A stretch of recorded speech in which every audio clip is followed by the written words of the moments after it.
Hey guys. Hey guys. Welcome back. Okay, sorry. Hey guys, welcome back to A Girl with a Joint.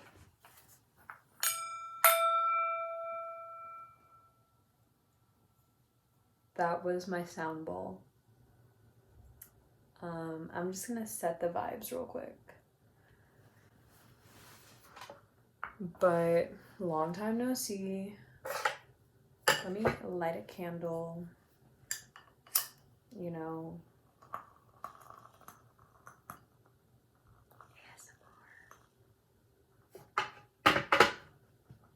Just when I get into a good headspace. Let me correct that. Just when I get into an even better headspace. Yes. I'm like, I haven't done this in a month. Y'all just didn't see the last video that I did do. That's the only problemo. Okay. Hey everyone, welcome back to my channel, A Girl with a Joint. My name is Anastasia, and today we are talking about taking accountability for your life. It's been a while since I've recorded a video, or not since I've recorded a video, but since I've uploaded a video. I recorded one in February, and I'll do like a little update, I guess, as far as what's taken me so long to drop another video. Last year was like a super huge turning point in my life. I came to a lot of conclusions for myself. I've refocused, recentered, realigned myself. I'm back like on a really good pace and I'm feeling really good. And it's been a while since I felt this good. And I am now 6 months, no weed. Okay, let me correct that. 6 months, no smoking, period.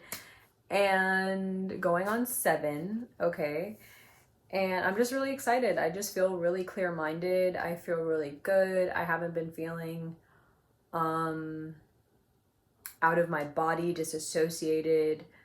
I just feel very present these days and I'm really enjoying it. And I think between all the things that have happened last year for me, I just needed like a little bit of space to get into a routine of life again. And now that I'm back on like this new version of myself, I just needed to find what works with me, what doesn't work with me, trying to just get back on a schedule or having some sort of stability in my life again. So since then, I've just been working on my clothing line, Limited Agenda. If you didn't know, on Instagram, Agenda with 2 A's. And I've just been doing hair and makeup and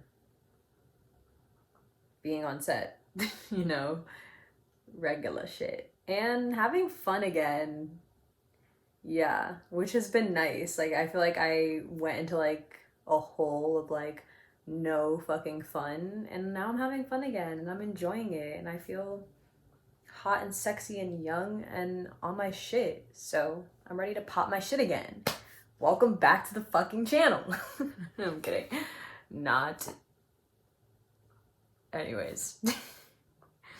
So this video has been planned for a while, and it's about taking accountability for your life. Another thing, sorry, I'm getting off topic again, but another reason as to why it's taken me a while to record this video, and I mentioned this in a video I recorded and never posted, but it's just along the lines of I was trying to figure out what my podcast looked like when I'm not going through like severe emotional distress. Yeah. So now that I've settled those things and I feel like clear-minded and grounded, and I don't have like a huge whirlwind of like unconventional chaos popping up, I feel safe.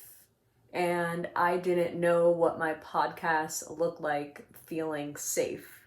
so to speak. So it just took me a while also to like get my thoughts in order and figure out what's going on there. But now we're back. Happy 2023. We are the 3rd month into, so 333 is my number. So like, I don't know, maybe this is special, I guess. I'm so excited.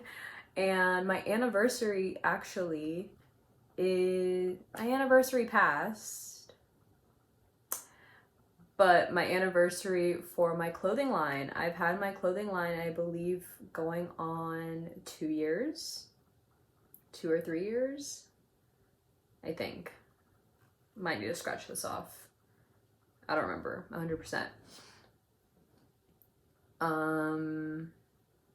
And I think I had my podcast for 6 months as well. 6 months no smoking, 6 month podcast. Yeah, pretty sure that's how that panned out. But back to business. Okay, 7/16. Cool. New year elevated me. This podcast is about taking accountability for your life. So all of my previous podcast titles and concepts play into this one. As I stated, like, and I've stated this in multiple podcasts, but like I was going through a lot at the time when I've started this podcast, and you know, I was able to use it as an outlet to like discuss and process, and like literally it aided me in coming back into realignment with myself. And since doing that, this taking accountability for my life is a result of me creating this podcast.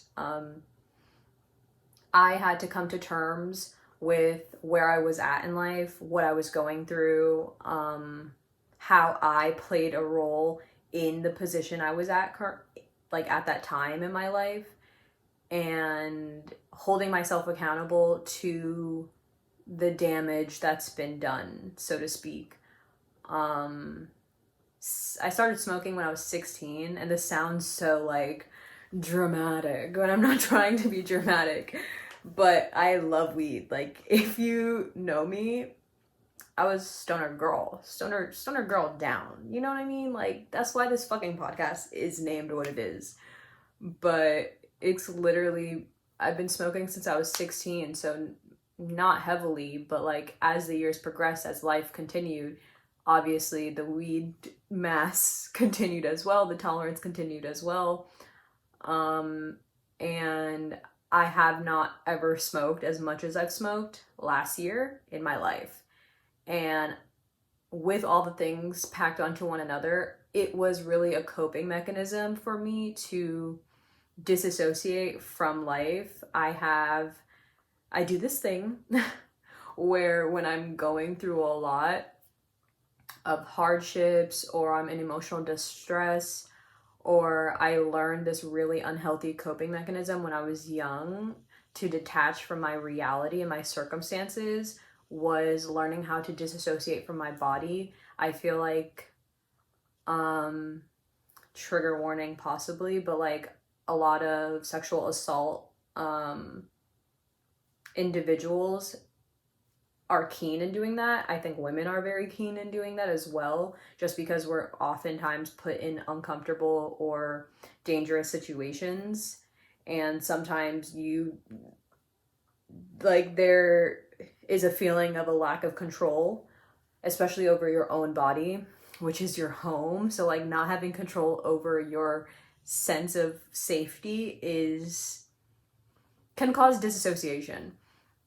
So I learned this really unhealthy coping mechanism when I was younger, and it's helped me in a lot of even though it's an unhealthy coping mechanism, it helped me in a lot of ways through going through what I've went through, and it not affecting me as it could have, as much. And being in the situations that I've went through, learning, like having that unhealthy mechanism worked well for me throughout my like adolescence. But now that I'm an adult, it's not beneficial to being a fully functioning adult and being a fully functioning person just like in society. I think it's really optimal for the society that we're in to have disassociated members and to have people that are not in tune with themselves and not aware of their circumstances or their surroundings, because you're easily able to be playing into a simulation and play into the quote unquote matrix, so to speak.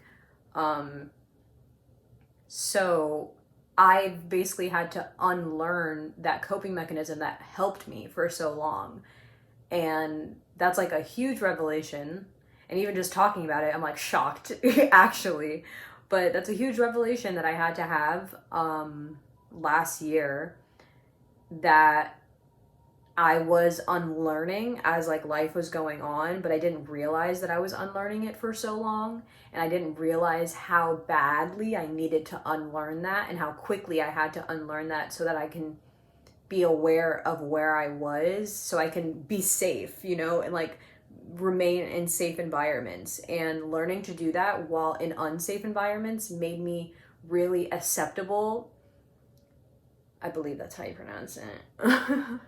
But it made me really accessible to being accessible. It made me really accessible to being in very unsafe environments and being in unsafe circumstances and learning toxic behaviors and patterns and kind of just getting my entire reality fully fledged in that environment, while I'm in my mind not taking it in as much, but it's because I'm not attached to my body and where I am. And I just kind of grew to live life in that manner that it made me really comfortable in situations I shouldn't have been comfortable in. And like adding weed on top of it made everything just like much lighter. And I feel like I've been this nonchalant, and I've said this in the last video that you didn't see, so I'm gonna stop referencing it. But I said that I basically turn into an NPC, like a non-playable character. Like if you weren't like a romantic partner of mine, or like a really, really close friend, you probably didn't know, and even my friends for the most part, like don't really know a lot about what's been going on internally. I internalize everything, and because I became a non-playable character, I tried my hardest to never affect anybody negatively. Because that's just like not my character, and I don't want that to be like a part of my character or my essence. So it was almost like, because I like internalized everything and every thought and emotion and any criticism, critique, all those things I internalized for so long, it got to like a tipping point, as something does when you bottle up your emotions or your anger or whatever, and you basically like explode. But I also was like, because I trained myself pretty much to not do that, and that's a part of like my childhood trauma, is not vocalizing my feelings or emotions or anything. It took me a long time to know what that looked like, to understand what my explosion looked like, because I even pretty much planned what that was going to look like for myself. I didn't want it to be like something catastrophic where it felt like everything was ending and like I had nothing. But the reality is, something already ended for me, and I did already have nothing, and I already emptied out everything, and I already released my attachment to everything, and I was so ready for the version of myself that existed inside of me to finally say something and speak up and like pretty much own who I am, that I walked away as peacefully as possible that I could without ripping everybody a new asshole, pretty much. So I guess you could say I'm like pretty fucking graceful. Like pretty much that's what I learned how to be in light of my traumas and learned coping mechanisms. So like, yeah, this podcast literally is a form of me taking accountability for my life, for my actions, for the things that I speak about behind closed doors that can either be retained or not retained. my worldview, the things that I care about, the things that I'm passionate about, I want to share, and I want to have this conversation with more people, and I want to be able to like be vulnerable with more people and like be open and not be so like closed off necessarily, because I do feel like I have an ability to see people and see them in a way that's like super deep and meaningful, and like feeling seen by a person is an amazing feeling, and it's literally my superpower, I would say. um which I cherish very deeply to my heart, but it is exhausting to an extent, you know, because then you become like a therapist for many, and that's literally what led me to even doing life coaching and basically trying to profit off of this gift, I would say I have. I don't know where I was going with that. I literally lost my train of thought. So let me finally get to what's on my paper. So I wrote this down. It says the 3 C's: clarity, commitment, and courage. Finding clarity, I think, comes with time and wanting it. Being honest to yourself, being honest about where you are in life, being truthful to who you are as a person, and finally allowing you to take off those rose-colored glasses, because yeah, you may have coped with the circumstances that you're in, but if you're not happy with it, if you're dwelling in something and sitting on your feelings and just like everything is festering up within you and inside of you, it's just completely an unhealthy fucking pattern. And being able to have clarity and take it for the God honest truth of whatever that is, whatever that looks like, will work out in your favor. Like, being delusional, I know, is super funny and it's used on social media and everyone says that, but like the reality of it is it's really detrimental, obviously, to our health, our mental health. Literally reality, it's detrimental to reality, because we then elevate these delusional figurative characters, literally like a storybook, and give them platforms to speak about things that they have no business speaking on, and it literally just rotates into the cycle of why society is in the manner in which it is in, and I just think it's disgraceful. Okay. So I think being honest with yourself, being honest with others, finally being able to assert your boundaries and say your boundaries, but you have to know them for yourself in order to even vocalize it. Commitment is literally just making a commitment to yourself, I would love this to record and stay recorded, please and thank you. I'm almost done. I'm gonna wrap it up really quickly. Okay. Commitment is, like I was saying, commitment, making a commitment to yourself, making a commitment to honor yourself, respect yourself, honor your boundaries, vocalize that, standing up for yourself and the things that you believe in, regardless of the object that's in front of you. Whether that's a workspace, whether that's a family situation, whether that's a romantic situation, whether that's friends, you know, just making a commitment to be true to yourself in like the most vulnerable, honest way possible, I think is super effective to helping you remain accountable for your life. And it just takes courage, like jumping off that, you know, once you jump off the cliff, once you jump off the cliff, you will obviously be able to continue the pattern. Once you start something, you will be able to maintain it. It just takes starting. Starting, I think, is the hardest part, which is why, like, I've talked about having a podcast for years, and it took me going through, like, probably my lowest point to, like, want to do something for myself, which, in light of all the situations that were going on, it was like I just needed to grasp onto something to mean something to me, and doing something that really meant something for me. And, you know, this is a fragment of that. Like, this is something that I've wanted to do for years, and doing things for myself selfishly is not something I do often.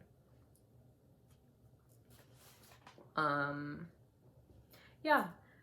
And ways to show accountability, I think being proactive rather than reactive, being proactive for the things that you want, going after the things that you want, setting yourself to an idea and sticking by it and standing through it, I think is a way to like hold yourself accountable to your own dreams, like your passions, whether it's a project, whether it's a conversation that you're putting off, whether it's a boundaries that you're refraining from actually vocalizing.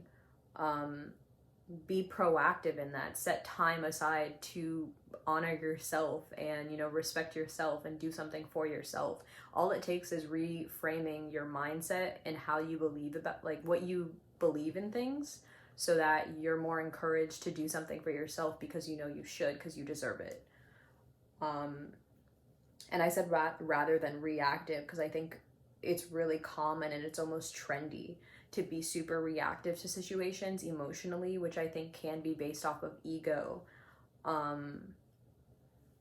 Being reactive to conversations that are getting had with you, being reactive to situations that are occurring, not giving it the time of day to actually process, you know, and think about it, I think, fully, is something that we should like take more consideration into.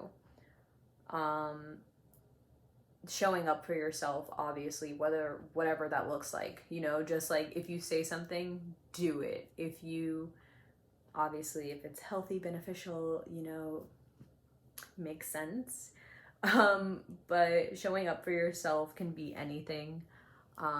Even if it's the smallest things, I think we should start like just cherishing and honoring the small things, because it'll make the big things worthwhile, you know, like bringing back that excitement and the joy and like the childlike wonder essentially of like having things, being appreciative of where you are in life, like what your bedroom looks like right now, which is not something that you had as a child, like, and it's probably something you really, really wanted, and you don't even realize that you're fully living out your childhood dreams in these very minute ways. I think is nice.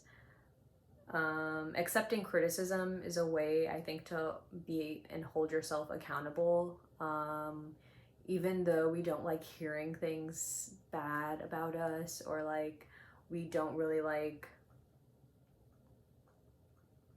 you know, people's opinions on us, because especially if you think someone's projecting or being misguided or misled, I think it's just important to hear people out and not give an emotional response, but maybe give a logical response. Like, learning the things that I've learned in school makes me very less emotionally reactive. Like, there's very few times I allow myself to react on emotion, which is a flaw within itself.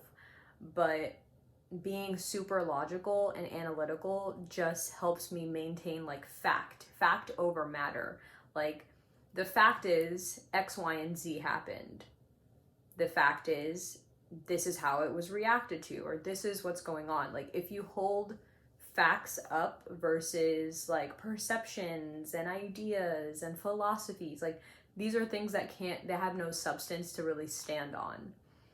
I think it really can like separate what we should be holding judgment to, or holding on to, or holding, you know, like possession of, in a sense, and things that you can literally let go, because sometimes you can't get over the personal experience, the human experience, right? It's difficult. It's not easy, like nothing, but it's like, if you change your ideology, if you change your perception on things, it can be easy if you want it to be. If I say something's easy, then it's gonna be easy for me, because that's the energy I'm putting out and that I'm going into something. I'm not thinking of something super challenging and meticulous. I'm thinking of everything in my life being easy and easygoing and fun loving, and when it's not aligned to me, therefore I'm gonna react to it logically. Getting professional on that ass. Giving Karen. No, because Karen's emotional. Don't give Karen. I don't have an example. of who's super analytical. Literally at all. Besides me, giving stas on that ass. Yes. A way to show up and show accountability is learning how to communicate effectively, learning how to communicate to various different groups of people. Not everyone has the same communication style. Learning people's communication styles, taking time to really assess situations and being gentle with it, I think is keen. Obviously, you don't be gentle to a giant who's trying to stomp on you all the time, but if you have the patience to do so, do it. You know, like you should know what's your tipping point, because when you know what your tipping point is, where that boundary is crossed, then you know how to gauge situations, and you know like what you're willing to take and handle and what you actually can't. And I think everyone's different, which is why it's important to kind of like have blanket conversations about like what makes you feel like this, like what makes you feel this way, how does that affect us, how does that affect one another. It's okay to be meticulous in like yourself and learning who you are and learning about the people you care about, I think. Setting clear expectations / boundaries. That's the easiest way, I think, to also hold yourself accountable, because if you have a clear set expectation, then you know exactly where you're going for, you know what you're aiming for, you know how to get it. And if you don't know how to get it, you can figure out how to get it. But having that line of, excuse me, hold on.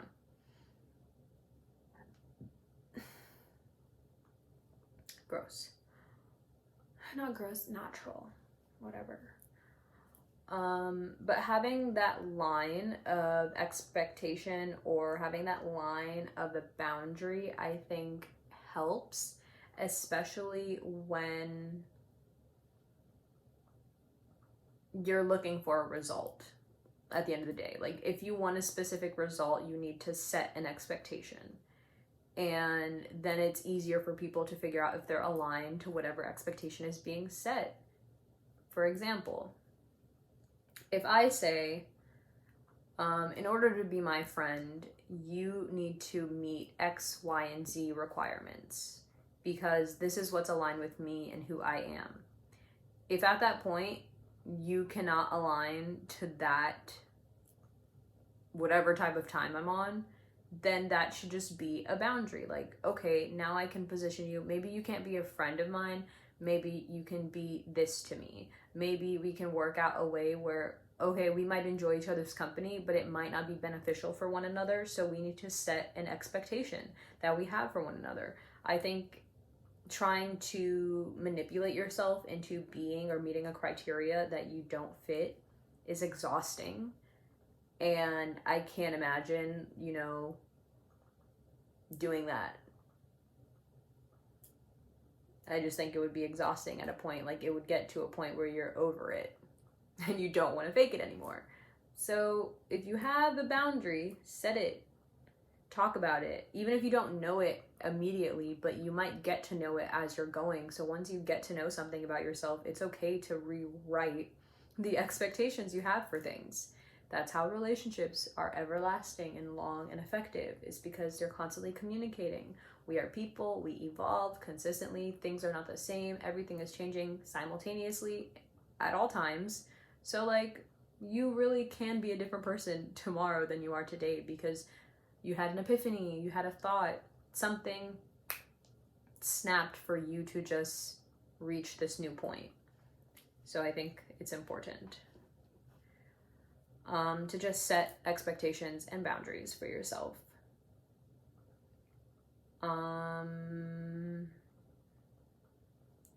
Yeah, I think that's pretty much it. That's really all I have for this.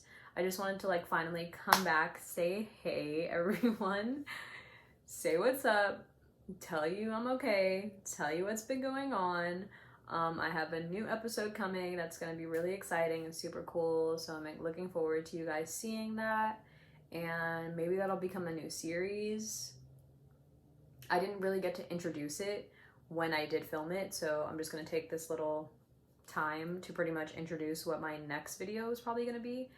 It is me basically doing a live one-on-one live coaching session with someone new that I met recently.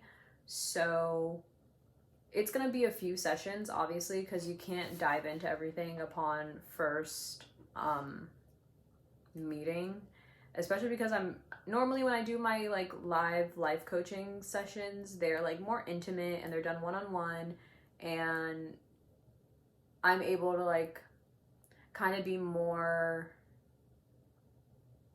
what's the word? I can't think of the word that I'm looking for right now.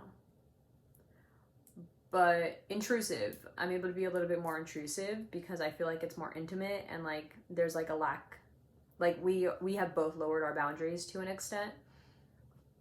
So being that that was my first time meeting him and our first time like really getting into what I do and who I am and like how I show up in the world, we're gonna do a few more sessions just to like find out what's the core reasoning behind it. But it's just gonna be a super cool conversation.